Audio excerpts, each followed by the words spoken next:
എന്തുകൊണ്ട് മാതാവ് മരിച്ചുപോയ വിശുദ്ധരും എന്റെ അപേക്ഷ കേൾക്കുന്നില്ല എന്ന എന്റെ ചോദ്യത്തിന് എന്റെ കർത്താവിനോട് സംസാരിക്കുവാനായിട്ടിടയായി.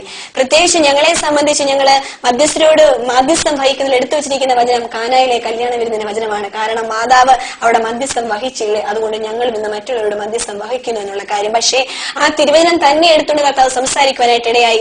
മറിയെ വെള്ളം വീഞ്ഞാക്കാൻ എന്ന് കാനായിൽ അന്ന് ആരും മറിയത്തോട് അപേക്ഷിക്കുവാനായിട്ടിടയായില്ല. കാരണം യേശു അത്ഭുതം പ്രവർത്തിക്കുമോ ഇല്ലയോ എന്നുള്ള കാര്യം ജനങ്ങൾക്ക് അറിയില്ലായിരുന്നു. പക്ഷേ യേശു അന്ന് അത്ഭുതം ചെയ്ത ആ നിമിഷം മുതൽ എല്ലാ ജനങ്ങളും എന്റെ യേശുവിന്റെ പക്കലേക്കാണ് അനുഗ്രഹങ്ങളും സൗഖ്യവും നേടിപ്പോയത്. അല്ലാതെ മാതാവ് ജീവനോടെ ഇരിക്കുമ്പോൾ ഒരു വ്യക്തി പോലും മാതാവിന്റെ അടുത്ത് അപേക്ഷ തേടി പോയിട്ടില്ല. അങ്ങനെ ഇവൾ മരിച്ചപ്പോൾ അവളുടെ അപേക്ഷ തേടി പോകണം, അവളുടെ മധ്യസ്ഥം നടത്തണമെന്ന് ഞാൻ ആയിരുന്ന സഭയിൽ നിന്ന് ഞാൻ മനസ്സിലാക്കിയ സത്യം തെറ്റ് എന്ന് അംഗീകരിക്കാനുള്ള കൃപ എന്റെ കർത്താവ് എനിക്ക് തരുവാനായിട്ടിടയായി. മാതാവ് ഉടലോട് സ്വർഗത്തിൽ പോയി എന്ന് 1950 പാപ്പ പുറപ്പെടുവിച്ച സന്ദേശം വചനവിരുദ്ധമെന്ന് ഗ്രഹിക്കാനുള്ള കൃപ കർത്താവ് തരുവാനായിട്ടിടയായി. വിശുദ്ധ പൗലോസ് അപ്പോസ്തലൻ ഹെബ്രായർക്കെഴുതിയ ലേഖനം 9-ാം അധ്യായം 27-ാം തിരുവചനത്തിൽ പറയുന്നു, മനുഷ്യൻ ഒരു പ്രാവശ്യം മരിക്കണം, അതിനുശേഷം വിധി എന്ത് എന്ന് നിശ്ചയിക്കപ്പെട്ടിരിക്കുന്നുവെന്ന്. മാതാവ് ഒരു മനുഷ്യ സ്ത്രീ ആയതിനാൽ അവൾ മരിച്ചേ മതിയാകൂ എന്നത് എത്രയോ വ്യക്തമെന്ന് കർത്താവിനോട് സംസാരിക്കുവാനായിട്ടിടയായി.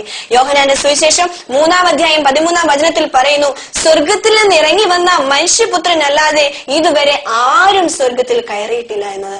ഇതുവരെ ആരും സ്വർഗത്തിൽ കയറിയിട്ടില്ല എന്നുള്ളത് എന്റെ യേശു ക്രിസ്തുവിന്റെ വചനമാകയാൽ മാതാവ് ഉടലോട് സ്വർഗത്തിൽ പോയി ഇന്നും സ്വർഗരാജ്ഞിയായി ഇരിക്കുന്നു എന്ന ഊഹം ശരിയല്ലെന്ന് ധരിക്കുവാനുള്ള കൃപ കർത്താവ് തന്നു. കാരണം അന്ത്യകാഹളം മുഴങ്ങുമ്പോഴാണ് അക്ഷയായി ശരീരത്തിന് രൂപാന്തരം വന്ന് ഉയർക്കുന്നത്.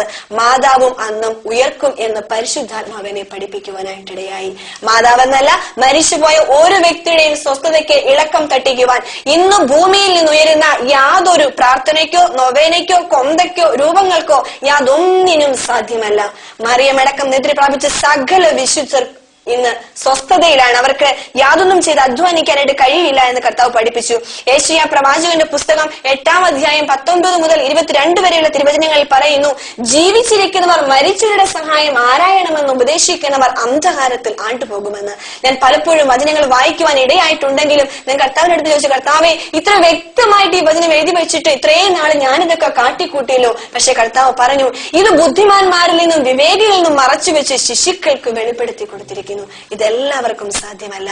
കർത്താവിന് വേണ്ടി ആര് ഭോഷനാകും? എന്റെ കർത്താവ് വചനത്തിലൂടെ ഇടപെട്ടതിനാൽ ഗീവർഗീസ്, അന്തോനീസ്, യൂദ, മാതാവ്, ഔസേപ്പ് തുടങ്ങിയവരോടുള്ള മധ്യസ്ഥത ഉപേക്ഷിച്ചുകൊണ്ട് എന്നേക്കും ജീവിക്കുന്ന എന്റെ യേശു ക്രിസ്തുവിനോട് മാത്രം മധ്യസ്ഥം വഹിക്കാനുള്ള വൻ ഭാഗ്യം എന്റെ കർത്താവിന് കിട്ടും. ദൈവത്തിന്റെ വചനത്തിൽ അങ്ങനെയാണല്ലോ പറഞ്ഞിരിക്കുന്നത്. തീർച്ചയായിട്ടും തീർച്ചയായിട്ടും ഏക മധ്യസ്ഥൻ ഒരുവനേ ഉള്ളൂ. അത് മനുഷ്യർക്കും ദൈവത്തിനുമിടയിൽ ഒരേ മധ്യസ്ഥൻ. അത് എല്ലാവർക്കും വേണ്ടി മറുപടിയായി തീർന്ന കർത്താവായ യേശു മാത്രം. അത്ര വളരെ വ്യക്തമായി എഴുതി വെച്ചിരിക്കുമ്പോൾ ഈ ബൈബിൾ കൊണ്ട് നടന്നിട്ട് അത് വായിച്ചില്ല എന്ന് പറയുന്നത് തന്നെ അത്ഭുതം തോന്നുന്നു. എന്ന് പറഞ്ഞാൽ സിസ്റ്റർ പറഞ്ഞ വളരെ വാസ്തവമാണ്. വലിയവരെന്ന് കാണുന്ന അനേകർക്ക് ഈ സത്യം മറച്ചിട്ട് ഒന്നുമില്ലാത്ത സാധാരണക്കാരായ ശിശുക്കൾക്ക് ഈ വലിയ സത്യം കർത്താവ് വെളിപ്പെടുത്തി കൊടുത്തിരിക്കുക. പിന്നെ ഒരു കാര്യം ചോദിച്ചോട്ടെ, ഇപ്പം പലരും ചോദിക്കുന്ന ഒരു ചോദ്യമാണ്, ഈ വിശ്വാസികൾ എന്ന് പറയുന്നവര് അമ്മയില്ലാത്തവരാ എന്നൊരു പറയാറുണ്ട്. അതിനെക്കുറിച്ച് എന്താ സിസ്റ്റർ അഞ്ജലിക്ക് പറയാനുള്ളത്?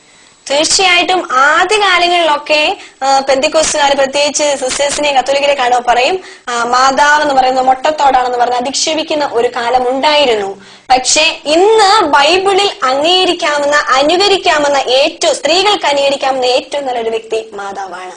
പക്ഷെ മാതാവിന് കൊടുക്കേണ്ട സ്ഥാനമുണ്ട്, എന്റെ ദൈവത്തിന് കൊടുക്കേണ്ട സ്ഥാനമുണ്ട്.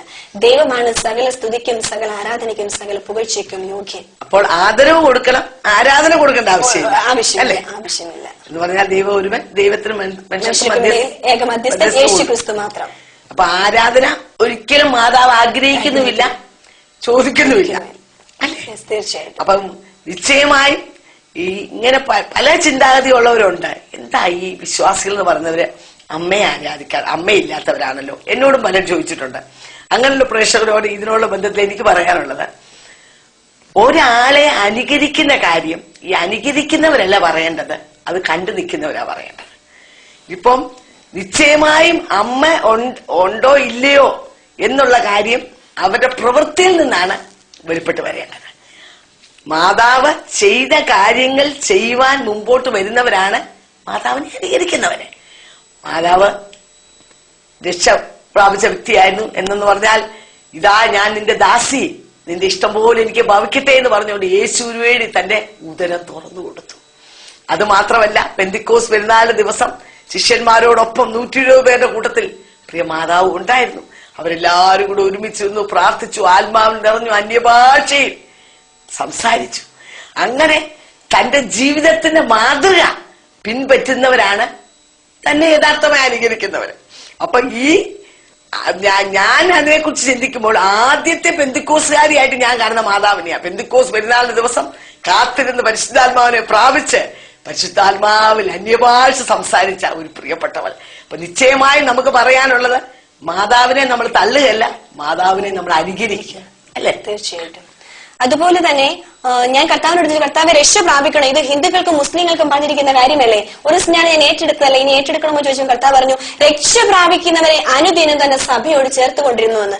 ഈ 21-ാം നൂറ്റാണ്ടിലും രക്ഷ പ്രാപിക്കുന്നവരെ തന്നെ സഭയോട് ചേർക്കാനാണ് കർത്താവ് വരുന്നത്. അത് പ്രധാനമന്ത്രിയായാലും പോപ്പായാലും ധ്യാനഗുരുവായാലും കന്യാസ്ത്രീ ആയാലും ആരായാലും രക്ഷിക്കപ്പെട്ടാൽ മാത്രമേ കർത്താവ് തന്നെ സഭയോട് ചേർക്കുന്നുള്ളൂ എന്നതിന് കർത്താവ് എന്നെ പഠിപ്പിച്ചതിനാൽ ഞാൻ പലപ്പോഴും ഞങ്ങളുടെ സഭയിൽ നിന്ന് ഞാൻ ചെയ്തു കൂട്ടിയ പാരമ്പര്യങ്ങളായ ശിശുസ്നാനം, സൈര്യലേപനം, പട്ടം, സ്വരൂപവണക്കം, കൊന്ത, പെരുന്നാളുകൾ, അനേക മധ്യസ്ഥർ, ശുദ്ധീകരണ സ്ഥലം ഇവയൊക്കെ ഉണ്ടെന്നുള്ള വിശ്വാസം യേശു കൽപ്പിച്ചിട്ടില്ലെന്നും ശിഷ്യന്മാർ പഠിപ്പിച്ചിട്ടില്ലെന്നും ആദിമസഭ ചെയ്തിട്ടില്ലെന്നും പഴയ നിയമത്തിൽ നിഴലില്ലെന്നും ലേഖനങ്ങളിൽ ഉറപ്പിച്ച് പറഞ്ഞിട്ടില്ലെന്നും ബോധ്യമായതിനാൽ പരിശുദ്ധാത്മാവ് എന്നെ പഠിപ്പിച്ചതിനാൽ യേശു കൽപ്പിച്ചിട്ടുള്ളതും ശിഷ്യന്മാർ പഠിപ്പിച്ചിട്ടുള്ളതും ആദിമസഭ ചെയ്തിട്ടുള്ളതും പഴയ നിയമത്തിൽ നിഴലുള്ളതും ലേഖനങ്ങളിൽ ഉറപ്പിച്ച് പറഞ്ഞിട്ടുള്ളതുമായ യേശു ക്രിസ്തുവിനോട് ചേരുന്ന വിശ്വാസ സ്നാനം ഏൽക്കുവാനുള്ള ഭാഗ്യം എന്റെ കർത്താവ് എനിക്ക് തരുവാനായിട്ടിടയായി.